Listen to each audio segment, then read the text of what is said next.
തലേക്കൊണ്ടിയിലെ മഞ്ഞും തണുപ്പും ആസ്വദിച്ചതിന് ശേഷം ഒന്ന് ഫ്രഷായി നല്ല ബ്രേക്ക്ഫാസ്റ്റൊക്കെ കഴിച്ച് പുറത്തിറങ്ങുമ്പോഴത്തേക്കും സമയം 9 മണിയായിട്ടോ ഗൈസ്.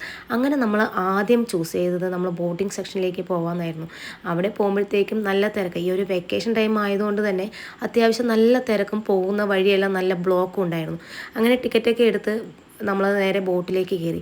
ഈ കുഞ്ഞു വാവകളുള്ള അമ്മമാർക്കേ ഇങ്ങനെയുള്ള പണികളൊക്കെ വരുമ്പോൾ നമുക്കതിൽ നിന്ന് മെല്ലെ എസ്കേപ്പ് ആവാൻ പറ്റും, കുഞ്ഞാവകളുടെ പേര് പറഞ്ഞിട്ടേ. അങ്ങനെ ഈ ബോട്ട് ചവിട്ടലിൽ നിന്ന് ഞാനും നല്ലതുപോലെ ഒന്ന് എസ്കേപ്പായി. കാരണം അതുകൊണ്ട് നമുക്ക് നന്നായിട്ട് വെറുതെ ഇരുന്ന് ആസ്വദിക്കാൻ പറ്റിയെന്ന് പറയും. എന്താല്ലേ നമ്മുടെയൊക്കെ ഒരു കാര്യം. എന്തായാലും അവർ രണ്ടുപേരും നല്ലതുപോലെ അങ്ങോട്ട് ചവിട്ടുന്നുണ്ട് കേട്ടോ ബോട്ടൊക്കെ. നമുക്കൊരു പണിയില്ല, അവിടെ ഇരുന്ന് അങ്ങോട്ട് ഭംഗി അങ്ങോട്ട് ആസ്വദിക്കുക, അത്ര തന്നെ. അങ്ങനെ ഈ ഒരു ബോട്ടിങ്ങും എല്ലാം കഴിയുമ്പോഴത്തേക്കും സമയം 1:30 ഗൈസ്. നമ്മൾ നേരെ ഫുഡൊക്കെ കഴിക്കാൻ വേണ്ടിയിട്ട് ഒരു ഹോട്ടലിലേക്കൊക്കെ കയറി കേട്ടോ. കാണുന്ന ഹോട്ടലിലെല്ലാം തിരക്ക്, കാരണം അവിടെ മൊത്തം തിരക്കാണ്.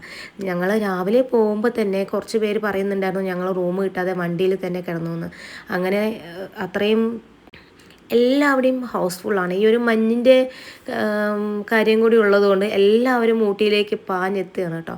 നമ്മളെന്തായാലും നല്ലൊരു ഹോട്ടലിലേക്ക് കയറി ഫുഡൊക്കെ കഴിച്ചതിന് ശേഷം മാത്രമാണ് അടുത്ത കറക്കം തുടങ്ങിയത് കേട്ടോ. നമുക്കിതിൻ്റെ ബാക്കി വിശേഷങ്ങളായിട്ട് വീണ്ടും കാണാം. ബായ്.